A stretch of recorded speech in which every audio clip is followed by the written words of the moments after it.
Hiyo pia kandarasi tumetengeneza. Yes.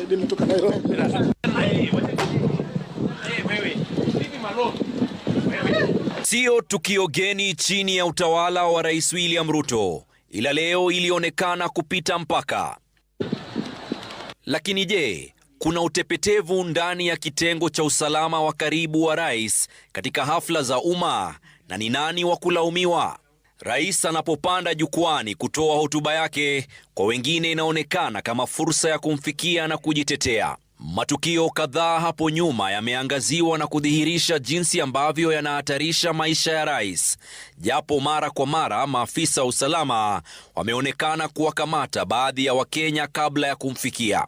Tukio la hivi punde huko Bamba, kaunti ya Kilifi, limefichua kwamba kasi ya kumkabili jamaa huyo haikuwa ya dharura kama inavyotarajiwa katika usalama wa rais.